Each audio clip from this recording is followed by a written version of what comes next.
नमस्कार दोस्तों, मैं आचार्य देवेश चौबे। पिछले वीडियो में हमने ईष्ट देव को समझा था।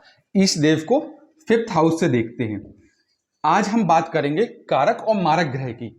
इस वीडियो के बाद आपने यदि पहले के पूरे 5 या 6 जितने भी वीडियोस हैं वो देख लिए हैं, पहले के पूरे वीडियो, तो मैं आपको गारंटी देता हूं कि इसके बाद आप कुंडली विश्लेषण करना समझ जाएंगे, या ये आपको समझ में आ जाएगा कि कैसे कुंडली को देखना है एवं उसको एनालिसिस करना है। तो सबसे पहले अपन समझते हैं कारक और मारक ग्रह क्या होते हैं। देखिए, जैसे आपने पिछले वीडियो में पढ़ा था कि एक ग्रह होते हैं, मित्र ग्रह होते हैं, एक शत्रु ग्रह होते हैं। इनकी आपस में बिल्कुल नहीं बनती, जबकि एक दूसरे से बहुत अच्छी बनती है। पर बुध एक ऐसे ग्रह हैं जिनकी मंगल और चंद्र से नहीं बनती है, बाकी के सभी ग्रहों से बनती है, अर्थात बाकी के 6 के 6 ग्रहों से बनती है। तो कारक और मारक भी निकालना इसी शत्रु और मित्र ग्रहों से ही संपूर्ण होता है। देखिए कैसे निकालते हैं। मान लीजिए ये कुंडली चार्ट है। इस कुंडली चार्ट में यहां पे उदाहरण के लिए लिखा है 5 अंक। अब आपको ये तो क्लियर हो गया है कि ये पहला भाव है और पहले भाव में 5 अंक लिखा है, अर्थात पहले भाव में 5 अंक लिखा है, तो ये हो गया 6वां, 7वां, 8वां, 9वां, 10वां, 11वां, 12वां, पहला, दूसरा, तीसरा, चौथा। अब देखिए हमें क्या करना है कि पहले हमें लग्नेश निकालना है, जो कि मैं आपको बता चुका हूं कैसे निकालते हैं। तो फिफ्थ राशि कौन सी हो गई? फिफ्थ राशि हो गई सिंह, और सिंह राशि के स्वामी कौन है? सूर्य। अर्थात इस पूरी कुंडली के मालिक कौन है? सूर्य। ये जो भी कुंडली है इसमें सबसे ज्यादा किसी का अधिपत्य है, सबसे ज्यादा किसी का मतलब यदि देखा जाएगा तो वो सूर्य का देखा जाएगा।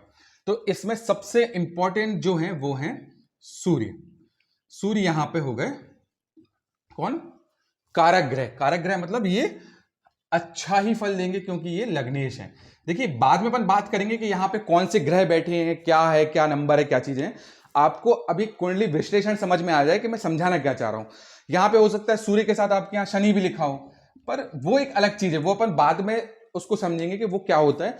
पर अभी इंपॉर्टेंट है कि ज्योतिष में अपन को कैलकुलेशन कैसे करनी है। तो आप समझ गए, यहां पे 5 अंक लिखा है, तो ये 5वीं राशि हो गई सिंह, और सिंह के स्वामी हो गए सूर्य। मतलब इस पूरी राशि के, इस पूरी कुंडली के मालिक हो गए सूर्य।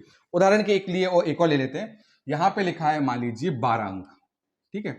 तो 12वीं राशि कौन सी है? मीन, और मीन के स्वामी कौन हो गए? गुरु, जो कि आपने पहले वीडियो में देख लिया। मैंने ये चार्ट भी इसलिए नहीं हटाया है क्योंकि आपको समझ में आ रहा है 12वीं राशि है मीन, है मीन के स्वामी है गुरु अर्थात बृहस्पति। तो इस पूरी कुंडली के जो मालिक हैं वो कौन हो गए हैं? इस पूरी कुंडली के मालिक हो गए हैं बृहस्पति। अब हम बात करेंगे योग कारक और मारक कैसे निकालते हैं। देखिए अपन ने लग्नेश निकाल लिया कि लग्नेश कौन है।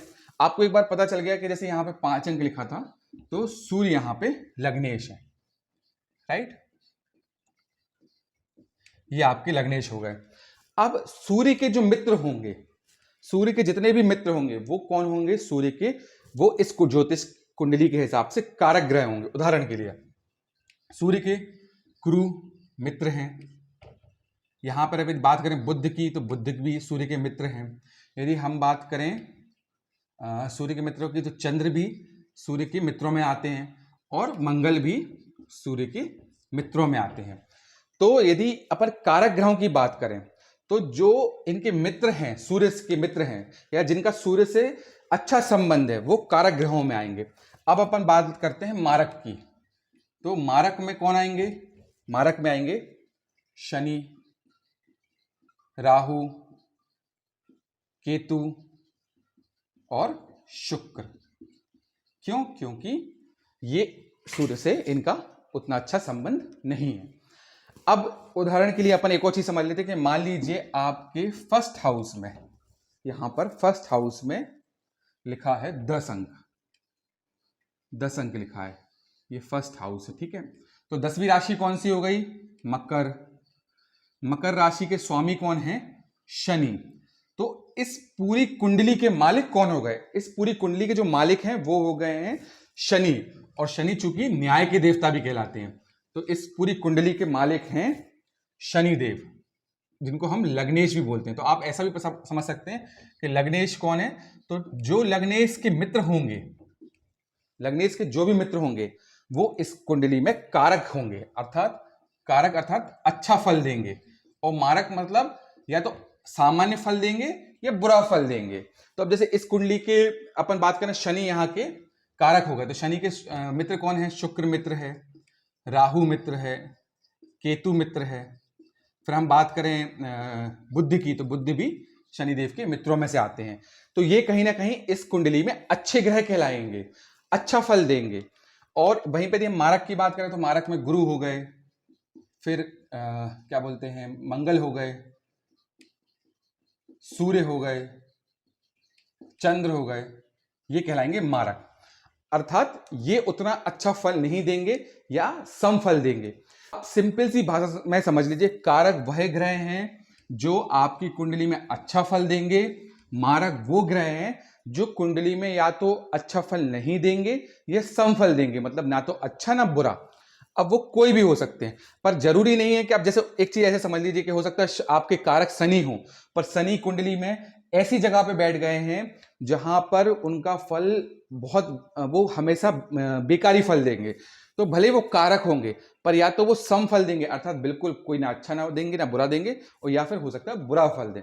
पर अभी आप चूंकि इनिशियली बेसिक स्टेज पर हैं, तो कुंडली कैसे देखते हैं, कैसे समझते हैं, उस विषय पे अपन ज्यादा फोकस करते हैं कंपैरेटिवली के चीजों को टिपिकल बनाने के।